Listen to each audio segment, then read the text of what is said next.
The Athene Real Talk Podcast explores controversial ideas to stimulate debate and active thinking. These ideas do not always reflect Athene's personal views.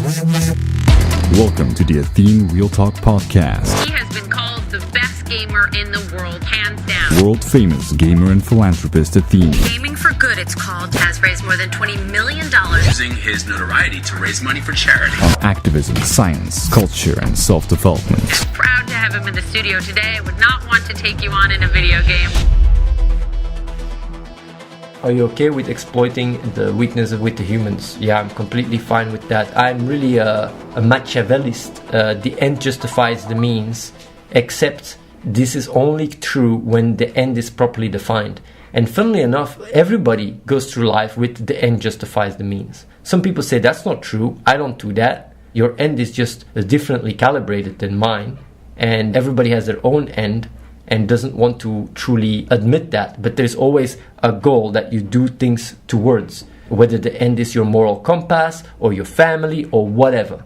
So in my regards, like, the end is defined, because in all these situations when it's not properly defined, then the end does not justify the means. If your goal is to fulfill your own pleasure, then you're not going to go and murder or do whatever or rob to justify your own pleasure, because it's inconsistent. It's fundamentally inconsistent. But if the end is properly defined, which is truly moving forward as a superorganism, then anything justifies it. But that includes taking all the single premises into account, which is also the ripple effect within society. That means that, for example, would you kill a baby to save 10 babies? Of course not, because the intersubjective ripple effect of doing so would create chaos. And that's why, if you take that also into equation, then obviously you have a certain moral compass that is very culturally defined by what people assume is okay or not okay. And that brings about a very pragmatic approach rather than one where you just look at things from a pure logical one that doesn't take into account the emotional limitations of humans. And that is on itself not logical.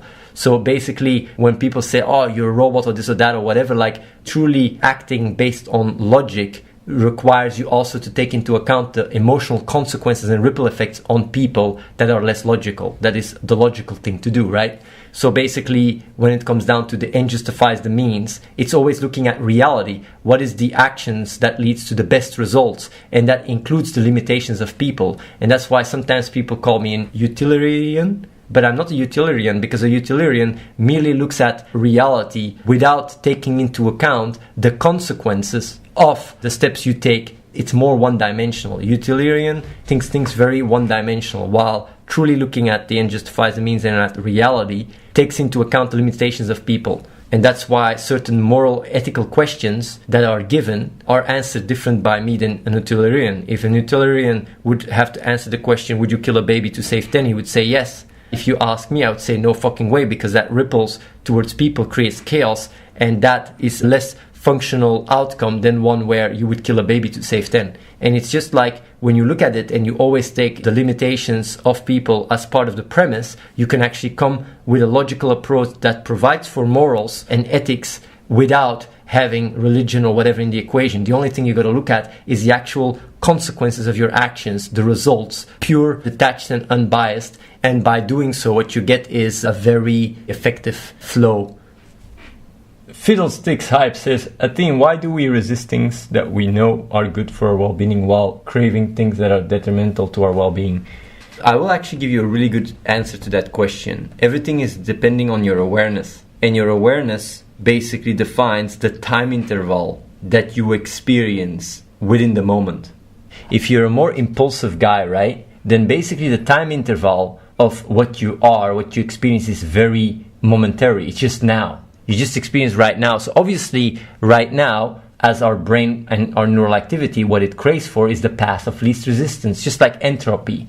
A ball falls the shortest distance from gravity to the ground, because it's what is most likely, what is most probabilistic, right? So basically, when it comes down to people's lives, the reason why your decisions can be very detrimental to the past is because on the current moment, it is easier. It is easier for you to just sit on your ass and do nothing right now. In the longer run, it goes against you. And making excuses to rationalize why you sit on your ass is just what is most energy efficient based on your current awareness. But if your awareness grows and you gain more perspective, and there is more parts of your brain active, not just your more emotional part, but also your cognitive part and your ability to have perspective and see future actions and how they affect you, then automatically you start more, rather than just saying, oh, I'm going to eat now a very tasty but unhealthy snack. I know I'm going to have problems with my stomach later, because that part that is responsible for giving you perspective about what's going to happen in the future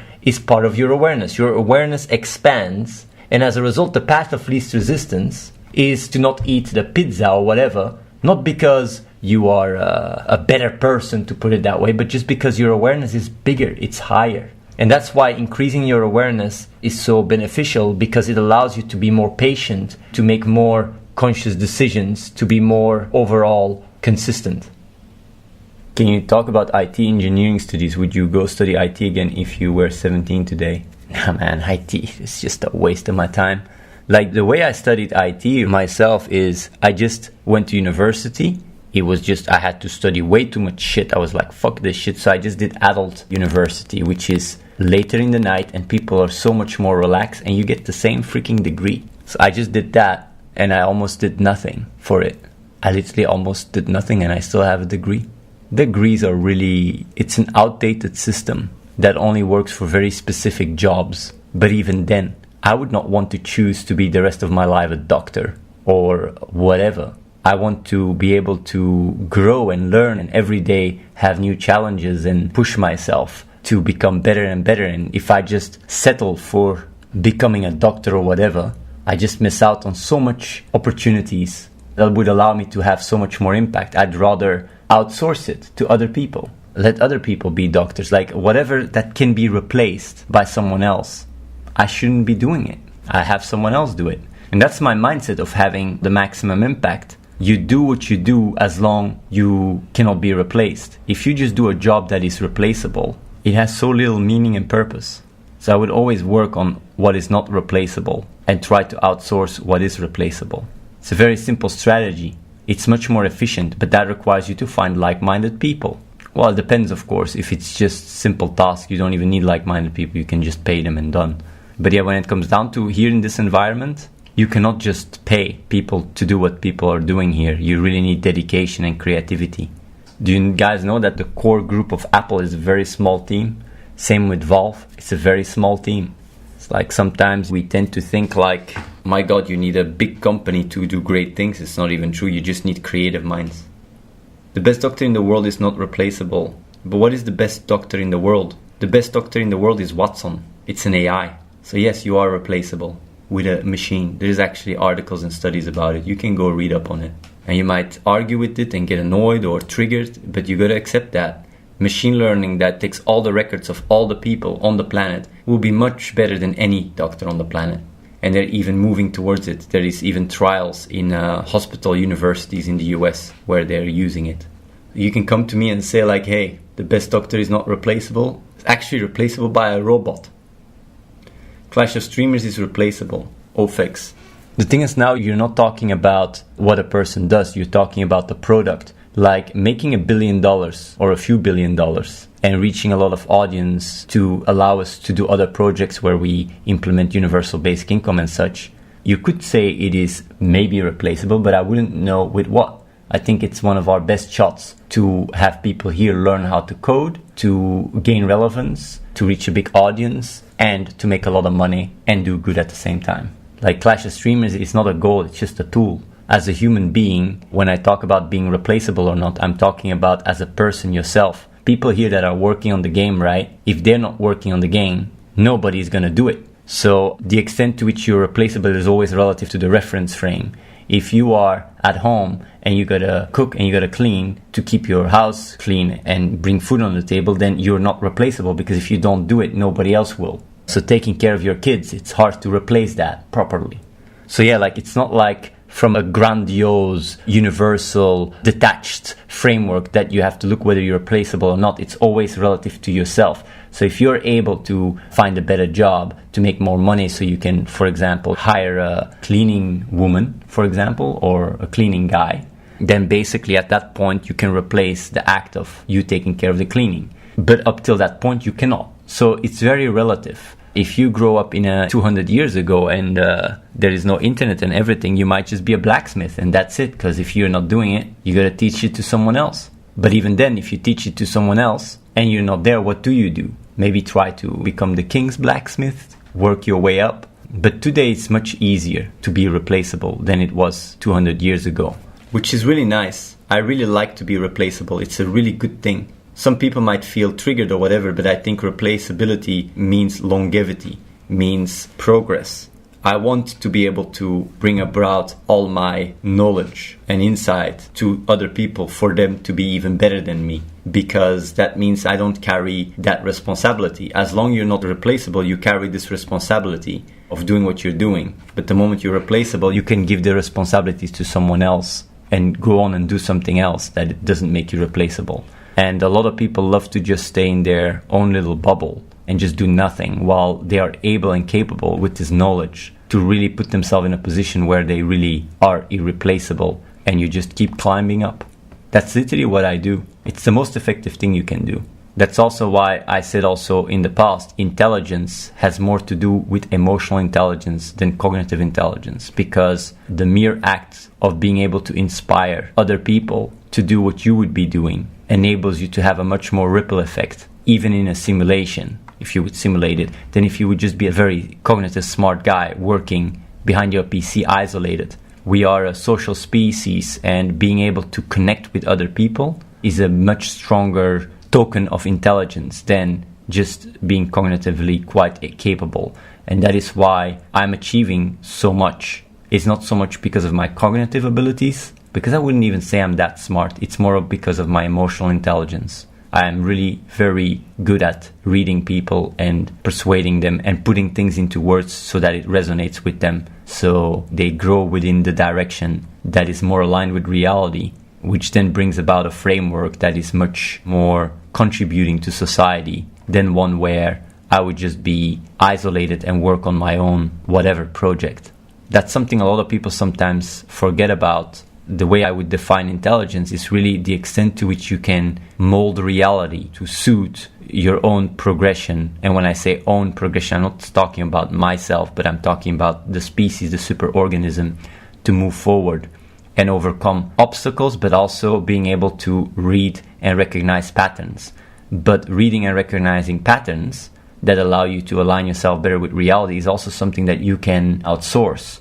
If you're not a mathematical genius and you find someone that is a mathematical genius, the ability to persuade someone to basically work together with you and inspire them to, find other like-minded people, that is what true mastery is. True mastery is not the ability for you yourself to just focus on one thing and do it flawlessly. True mastery is the ability to find other people and turn them into true masters, because that's when you generate a ripple effect that can change the world, which is something that has not happened yet. Because the moment that would happen, the world would just it would create a chain reaction, obviously. But I do believe, though, that with technology and internet and accessibility to knowledge being easier and easier, that we gain the tools and the abilities to more easily come to a point where a group that is very much focused on doing what is right and bases themselves on consistency and reality, basically, can ripple. I mean, I was just working with Reese for 15 years. And in the last 3 years, we've grown to a powerhouse of 40 people. And the only reason why we stuck at 40 rather than having 100 is because we also have the limitations of the building. So the requirements are not always as easy because we only have 3 spots left. But I do think with the game and such and with success, I do really think that we could become the next Google, even bigger than Google. Maybe not, maybe I'm just crazy, but I like to be ambitious. But I think it will happen. And we will be able to have a huge impact in the world.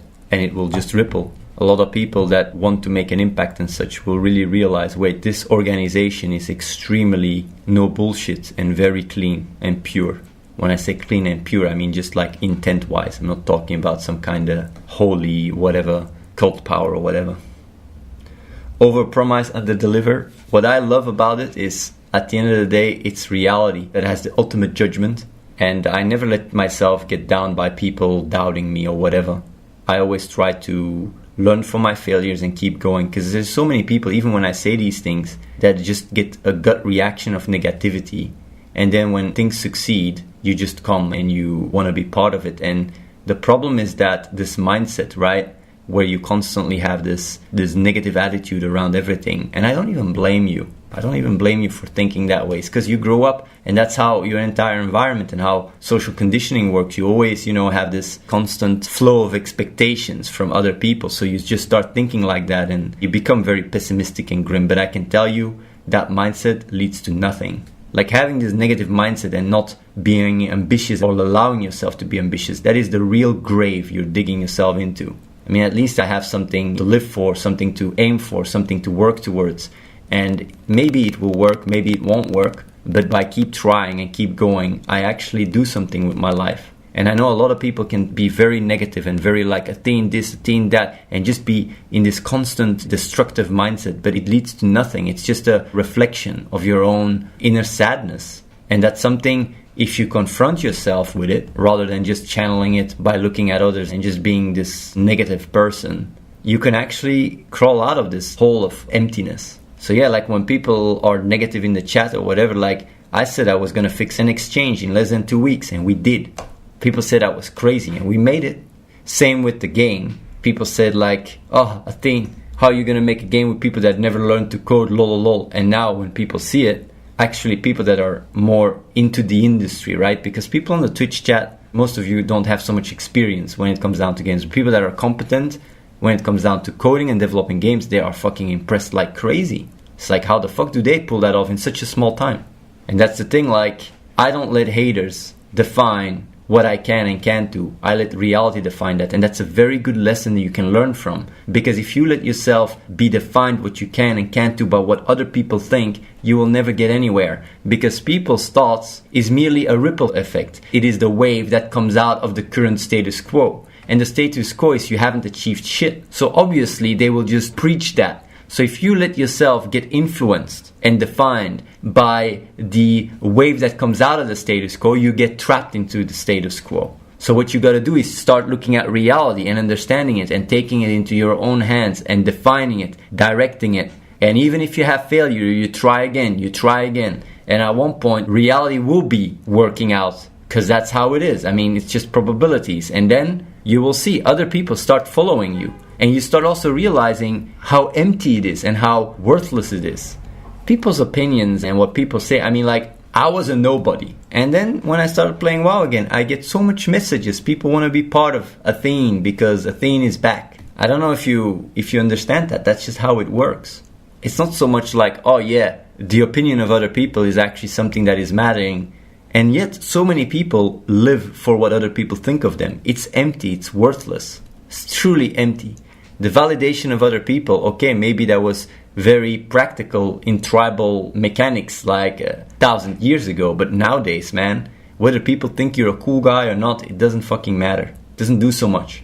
And I can tell you because I've been hated, I've been loved, I've been hated, I've been loved, I've been hated, I've been loved so many times. Like, I just understand that even the strong opinion that some people might experience right now at this moment as a result of what lives around you, it's not truly your opinion. It is shaped by the intersubjectivity, and as that changes, you change too. It's not really rooted in a strong foundation of thought through rationality and cognitive processes. It's just a sheep mentality. It's a reality. Like, a lot of people are sheeps. They just follow what other people think, or they follow the hive mind, and they identify with a small little thing, and that's it. To feel like they're part of something, or to feel better about themselves, or whatever, because they doubt. And I don't even say that's wrong. I'm just saying being able to reflect on these things and look at it from an outsider and realize that it doesn't matter so much, and that what you can trust more is your own understanding allows you to have a different paradigm where you are much more successful at life, where you're much more a creator. You become a creator rather than just being a sheep. Subscribe to youtube.com/AtheneWins. Watch the live stream at twitch.tv/AtheneLive and follow the real Athene on Snapchat.